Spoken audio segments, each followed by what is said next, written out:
तू चलता चल तू चलता चल तू चलता चल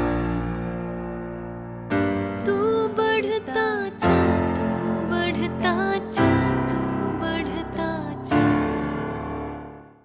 Fine. So now the first question I have got is about the self-description. In that, it is asked that should we mention some of our negative points as well. I presume all of you have read the blog I have written about the self-description as also the sample. And from that, it would be amply clear that negative points should also be given. Of course, it should be taken care that the negative points should be less than the positive points.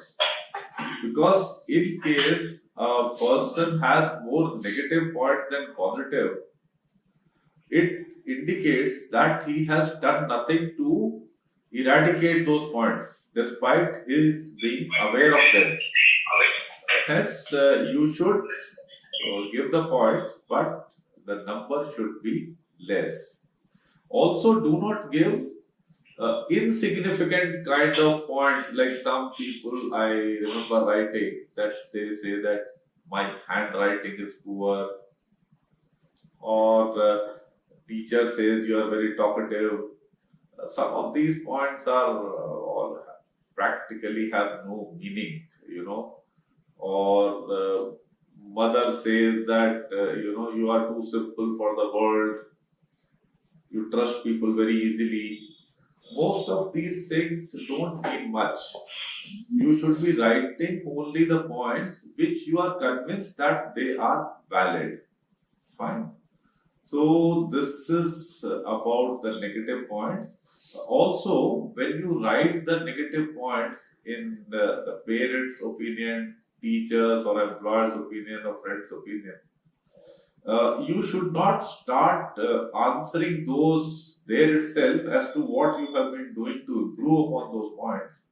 Those things you should bring about later when you are talking about the required improvements, when you summarize all these things and what improvements you are trying to make. Fine. I hope I'm clear so far. Any questions? No, sir. No, sir.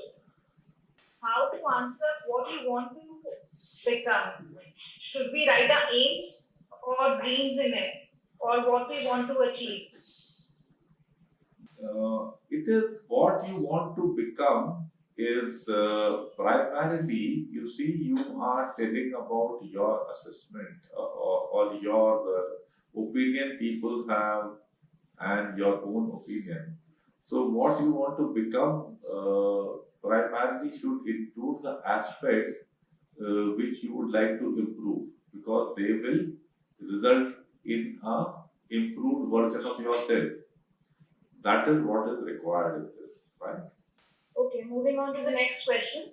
How to identify one's strength and weaknesses, especially if person is working. Also, it would be really helpful if you could explain the same by giving a real life example.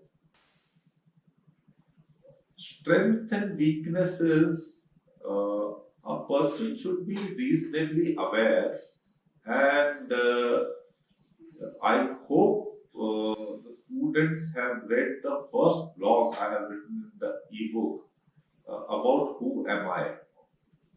I presume people have read, and from that they would understand that they get a decent picture about themselves from the inputs they receive from the people around them.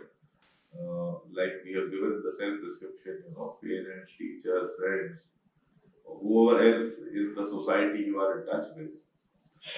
Based on these inputs, you are able to make a realistic assessment. I had also spoken about the introspection method, in which I had explained that at times it is not very good because people try to assess themselves based on what their thoughts were rather than their actions. So I have clarified there that you should assess yourself as per the actions or decisions you took in a particular situation. Now, for example, when we see your situation reaction test, you may be thinking that you are a very bold person. You may be having that perception, but when a situation comes that two armed robbers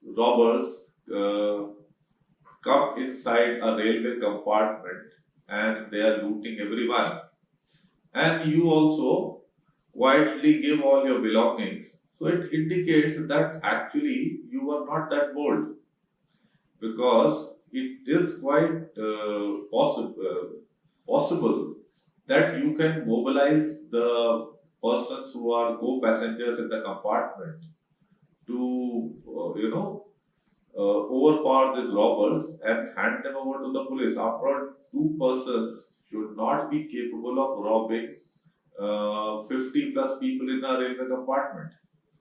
But it shows your outlook, This is demonstrated behavior. Similarly, you should be,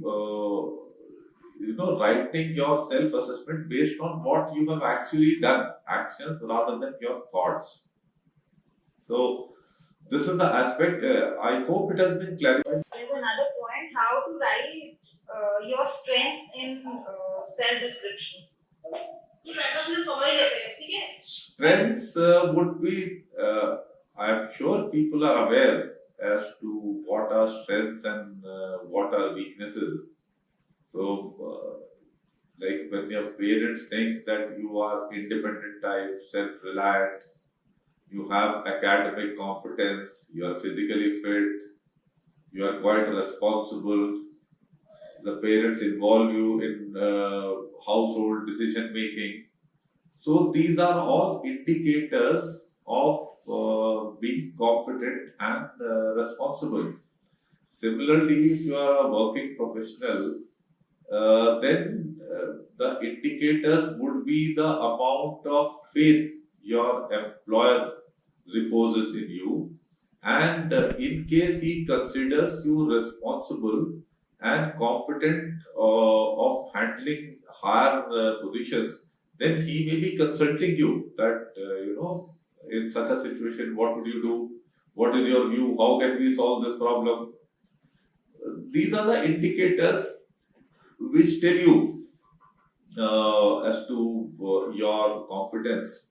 And if your employer is constantly trying to check whether you are reaching the workplace in time or whether you are finishing the assignment on time, then he is acting like a very, when you have the primary class teachers, they are concerned whether the student comes in time, finishes the work in time and all that. So you are at a very, very basic level. You are not definitely a very competent or responsible worker. If you are that, then you would be assigned higher responsibilities and you would be consulted also for your views.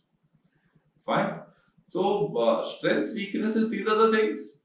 And if you are not punctual, you are not finishing the things on time, your employer is telling you, then obviously your level of conscientiousness and sense of responsibility are of a lower order. Fine. Yeah, please go ahead. Hello sir, this is Priyesh. Actually, I have a doubt regarding when we have to write what you want to become. So, from the person we get inspired, can we take inspiration from that person and write these stuff? There is no problem. Whatever you think is realistically possible for you, please write that. There is no issue whatsoever. Because it is you who are writing. If you feel you can become like somebody who inspires you, go ahead and write it. Okay. How can we handle people cutting us between group discussions? You see, people may be impolite. That does not give you reason to you yourself becoming impolite. You should maintain your, character and composure.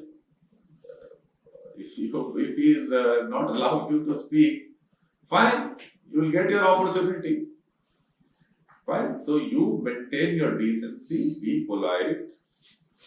I know the questioner is trying to get an answer which coaching academy people actually do. They start shouting from the word go and they don't allow anyone else to speak. That is something which I will never advocate. And I don't, genuinely, I don't promote anybody from No Frills Academy trying to do the stupid things. There are far too many stupid people going around in the country. Let us not be party to them. Fine. Yeah. Next. How to read newspaper within a particular time period? Spending 2 hours for newspaper, is it necessary? 2 hours is neither necessary nor required.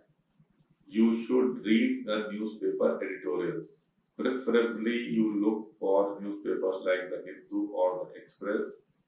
Read the editorials, understand them well. It should not be taking you more than 40-45 minutes to do that.